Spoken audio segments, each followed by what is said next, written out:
Florida prosecutors have officially announced that they are considering pursuing the death penalty for the suspects involved in rapper Julio Foolio's murder. As the courtroom proceedings intensify, it's becoming increasingly evident that the defendants understand just how deep in trouble they really are. No, they got so much evidence against them. Like, when you go through it, you can pretty much just, all right, pick a prison. What do y'all want? Florida prosecutors have made it official. The death penalty is on the table for several suspects charged in the murder of rapper Julio Foolio. As court proceedings unfold, the weight of the situation seems to be setting in for the accused, even showing signs of remorse during hearings. This case is moving fast, and the details are as shocking as they are tragic. It all began on the warm summer night of June 23, 2024, outside a Holiday Inn near the University of South Florida. Gunfire erupted during what should have been a joyful birthday celebration. Charles Jones, better known as Julio Foolio, turned 26. A prominent Jacksonville rapper known for his gritty lyrics and ties to the streets, Foolio was ambushed and fatally shot in a brazen, targeted attack that left 3 others wounded. From the very beginning, police knew this wasn't random, it was an execution fueled by long-standing gang rivalries. Foolio was affiliated with the 6 Block Gang, bitter enemies of Jacksonville's ATK and 1200 crews. While his music gave him a platform, the street beef eventually caught up with him. Within weeks, 5 suspects were identified. By late July, Tampa PD and the Jacksonville Sheriff's Office had arrested 18-year-old Sean Gathright, 21-year-old Isaiah Chance, and 21-year-old Alicia Andrews. A 4th suspect, 30-year-old Rashad Murphy, was captured following a tense SWAT standoff. The 5th, 27-year-old Dave Murphy, evaded capture for months, but was arrested in January 2025 after a 6-month manhunt. Each was charged with premeditated murder and conspiracy to commit murder, highlighting the careful planning behind the hit. By October 2024, the case escalated dramatically. The state announced its intent to pursue the death penalty against Gathright, Chance, and Rashad Murphy. 3 men prosecutors claim pulled the trigger. Surveillance footage captured the chilling scene. 3 masked gunmen with rifles and handguns unloading a hail of bullets into Foolio's vehicle with terrifying precision. At a press conference, State Attorney Susan Lopez didn't mince words. "If you help plan a murder, you're just as guilty as the one who fires the shot, and we will prove that in court." Public reaction was fierce. Across forums, fans and commentators analyzed every detail. One wrote, "They moved like it was a tactical mission, shell catchers, GPS, timing. This wasn't random." Another called it a public execution, demanding harsh consequences. While 3 suspects face death row, one Alicia Andrews stands apart. Believed to have tracked Foolio and relayed his location, she was not named in the death penalty filing. Her case took an unexpected turn when it was revealed she was pregnant at the time of her arrest. Her lawyer withdrew just days before trial, delaying proceedings indefinitely. As of April 2025, she's still awaiting a court date, her fate uncertain. Perhaps the most volatile figure is Rashad Murphy, a known member of the 1200 gang. He shocked the courtroom by firing his legal team and choosing to represent himself in a death penalty trial, an almost unheard of move. With damning evidence stacked against him, phone records, surveillance, and license plate data, Murphy's self-representation has only added tension to an already explosive case. His trial is now scheduled for April 2026. The last suspect, Dave Murphy, Rashad's cousin, was finally arrested in Jacksonville in January 2025. Prosecutors quickly branded him as just as dangerous. A judge denied bond, and soon after, reports surfaced of him assaulting a corrections officer in custody, an incident that could impact his upcoming trial, which still lacks a firm date. Each suspect brings their own layer of drama to this tragic saga, but all of it circles back to one violent summer night, the night Julio Foolio lost his life in what authorities describe as one of the most calculated gang executions in Jacksonville's recent history. His murder wasn't a random act of violence. It was the chilling end to a deep, ongoing street war, planned, deliberate, and devastating. Got me drinking, I don't need drink, What should have been a weekend of celebration turned into a deadly setup. Instead of birthday cake and champagne, Julio Foolio's 26th turned into a blood-soaked ambush in the parking lot of a Tampa Holiday Inn, the final battleground in a feud that had been simmering for years. That night, the tension finally erupted into fatal violence. Foolio wasn't a stranger to conflict. His name carried weight both on the streets of Jacksonville and online. He built his reputation through raw, unfiltered drill music, boldly calling out dead rivals, naming names, and even dropping locations without a second thought. It was a style that earned him notoriety, fans, and enemies alike. But that same fearless attitude painted a target on his back. On June 21, 2024, Foolio rolled into Tampa ready to party in style. He hit clubs, lounges, and hotel rooms, every move on Instagram for his followers to see. It looked like a weekend of fun and flexing. What he didn't know was that someone else was watching his every post, not supporters, but rivals, and they weren't just watching. They were planning. Pool party start the day at 5, 6 o'clock. If you already got the address, pull up, man. We got the address, pull up. If you need the address, DM me right now. The pool party start at 5, 6 o'clock.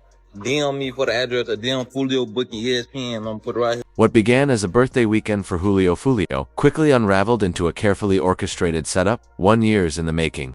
The parking lot of a Tampa Holiday Inn became the final battleground in a deadly feud between rival gangs, and on that early morning of June 23, 2024, violence erupted with surgical precision.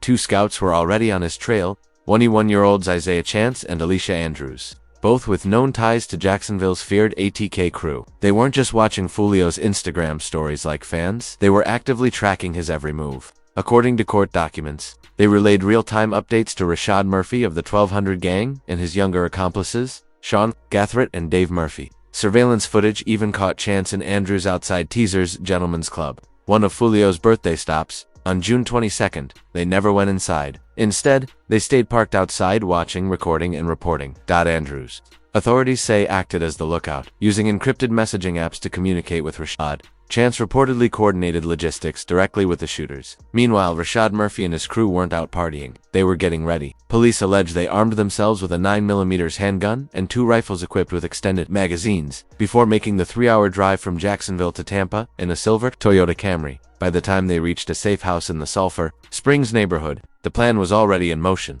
Evidence later recovered, including matching shell casings and digital footprints, confirmed this was no impulsive act. This was retaliation meticulously planned, cold-blooded, and timed down to the minute. While Foolio kept the party going, posting updates on social media, his enemies moved in. At 3 a.m., after being removed from a club for causing a scene, Foolio and his entourage headed to the Holiday Inn near the University of South Florida. That choice proved fatal. At 3:45 a.m., Andrews allegedly texted his exact location to Rashad Murphy. Cell tower records placed Chance nearby, keeping eyes on the target. At 4:37 a.m., the hit team arrived. The Camry, followed by a black sedan, pulled into the parking lot. Foolio was in the passenger seat of a Dodge Durango with his cousin and 2 friends. They never saw it coming. Within seconds, Rashad, Sean, and Dave Murphy stepped out, rifles and handguns drawn, masks on. Over 40 rounds were fired in under 20 seconds. The Durango was shredded. Foolio was struck multiple times in the head, chest, and torso, killed instantly. His friends survived but were seriously injured.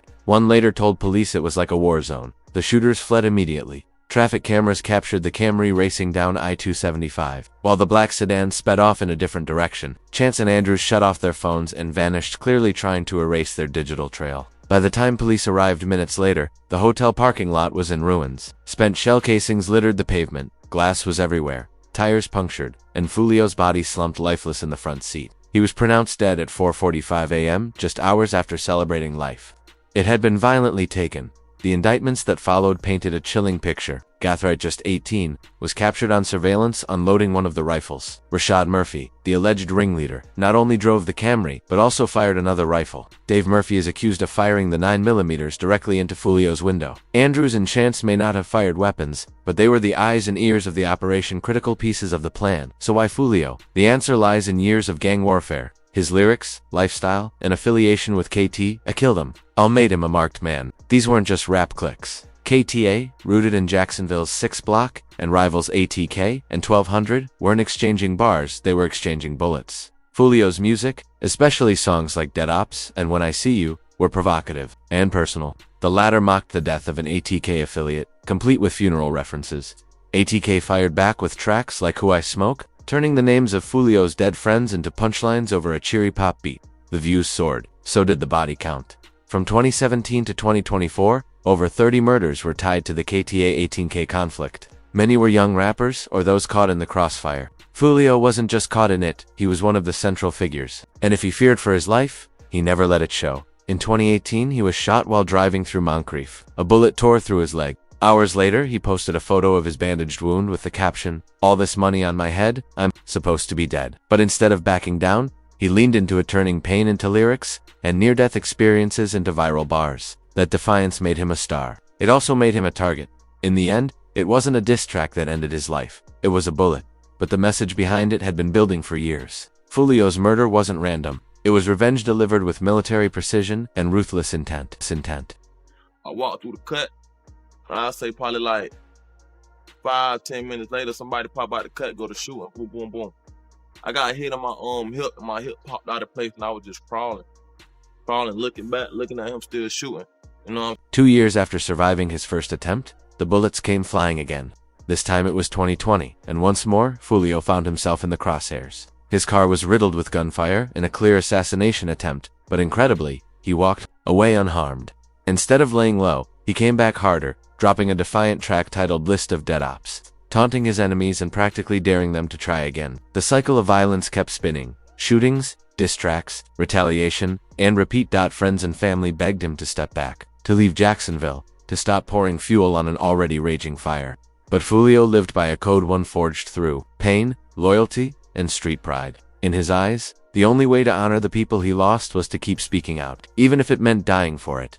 Behind the scenes, tensions were only escalating. In 2021, Foolio's close friend and KTA ally, Kenneth Kasu McKinnon, was arrested and later convicted for the murder of a TK affiliate Adrian by Gaynor. Kasu's downfall was a blow to KTA, leaving a leadership void and making Foolio one of the last influential voices from 6 Blocks still standing and still rapping. But ATK was taking hits too. In 2020, Charles Lilbeck McCormack, a young ATK enforcer, was gunned down allegedly by KTA shooters. It was yet another deadly exchange in a war where nothing was forgiven, and everything demanded revenge. In Jacksonville, every death triggered a response. Every shooting sparked a diss. Every diss led to another body. And online, the violence played out in real time: taunts, threats, disrespectful lyrics, and rip posts that were anything but peaceful. By 2023, Foolio's luck was running out. That October, he faced his most harrowing attack yet. While driving through the Riverside area of Jacksonville, unknown gunmen sprayed his vehicle with over 100 rounds. One bullet grazed his skull. It was a miracle he survived, but the message was clear. His enemies hadn't given up, and the war was far from over. Good job. Shot me, but they didn't kill me. On Kendrick. Just stupid. Something had changed in Foolio. His music took a darker, more introspective turn. Tracks like Voodoo revealed a man tormented, filled with paranoia, betrayal, and sleepless nights. His circle tightened. He moved differently, more cautiously. He spoke less, trusted almost no one. The same social media that once fueled his rise now felt like a loaded gun aimed at his head. Every post, every story was a risk. Still, silence was never his style. By early 2024, he was back online, taunting rivals, flashing stacks of cash, and dropping his location from clubs like he had nothing left to lose. To some it was bold, fearless. To others, it was reckless, even suicidal. But to everyone, it was undeniably real. Foolio had always said he was a product of war, molded by the streets. And he lived every single day like he was still on the battlefield. In the end, he died the way he lived, loud, defiant, and unafraid. Clip on my dad, stop playing with me. And I didn't get hit, I got grazed in the leg, stop playing. In the days following Foolio's death, the streets lit up with whispers, and the internet wasn't far behind. Almost immediately, speculation pointed toward ATK's involvement. Social media was flooded with theories, and one post in particular went viral. Ace got his lick back, a direct reference to the 2018 shooting that left young Ace wounded. Though there's no official evidence tying young Ace's real name Cato Bullard to Foolio's murder, and he hasn't been named in the indictment, the rumor mill hasn't slowed down. For many, it felt too calculated, too personal to not have come from the top. Nearly a year later, suspicion still lingers over young Ace like a dark cloud. The ambush in that Tampa hotel parking lot, the one that claimed Foolio's life at just 26, wasn't just a random act of violence. It was the climax of a years-long war between rival factions. Foolio's KTA Kill Them All, rooted in the 6 Block, and ATK Ace's top killers, allied with the 1200 gang. As of April 6, 2025, Ace's alleged involvement remains an open question. Fueling the fire are cryptic lyrics, veiled social media jabs, and taunts exchanged between both sides. Even with multiple arrests made, the controversy refuses to die, kept alive by unresolved questions, ongoing investigations, and a fanbase that won't let go. It's a conflict that feels bigger than the music, bigger than the artists. One that might outlive them all. Then came an unexpected twist. In July 2024, a masked figure appeared in a video that spread like wildfire online. Dressed in a ski mask and an orange beanie, the individual boldly claimed responsibility for Foolio's murder. The cryptic confession added yet another layer to a case already soaked in blood, mystery, and betrayal. Hey, on everything I love, bro. On the dead homies, bro. I put it on everything on my soul, on my kids. I'm the one that smacked Foolio that night when he got dropped at his birthday celebration, bro. The controversy exploded further when the masked figure in the viral video made a chilling claim that young Ace had allegedly put a $10,000 bounty on Julio Foolio's head. Ace had that money on his head, the unidentified man declared. I rock with Ace and them boys ATK. Ace put that one okay up. Told me to slide. His tone was cold, emotionless, framing the murder not as personal vengeance, but as a paid job transaction fueled by street politics and blood money.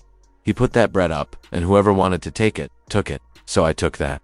He said. Though law enforcement has not confirmed the man's identity or validated his claims. The video sent shockwaves through social media, fueling widespread speculation. The confession, while unveiled, added another dark thread to the tangled narrative, possible motive wrapped in money, loyalty, and legacy, adding even more heat. Young Ace's actions in the hours and days after Foolio's murder raised eyebrows. Just hours after the killing, Ace released the music video for Do It, a track featuring ominous lyrics. They called my phone, said they got the lie, told them do it. The video's visuals were unsettlingly similar to the Tampa ambush, a masked group unloading gunfire into a parked car under the cover of darkness. Then, on June 28, 2024, Ace dropped another track, Game Over, which many took as a direct diss. Aimed at Foolio, the lyrics were bone-chilling. 5 in the morning. I got a call, dead on arrival, Mr. 6. The timing and wording closely mirrored Foolio's death, which occurred at 4:45 a.m., as he sat slumped in a bullet-riddled SUV. In July. During a live session on Instagram, Ace addressed Foolio's death with a disturbing mix of mockery and contradiction. Laughing, he referred to Foolio with a casual, "that 9 sad twinned," before pivoting to say they had once been cool and that he had warned Foolio to stay out of trouble. The contrast between his seemingly sympathetic words and the aggressive, celebratory tone of his recent music only deepened public suspicion. To fans and critics alike, the dissonance was jarring and telling. Whether orchestrator or opportunist, young Ace's every move since Foolio's death has only added fuel to an already raging fire.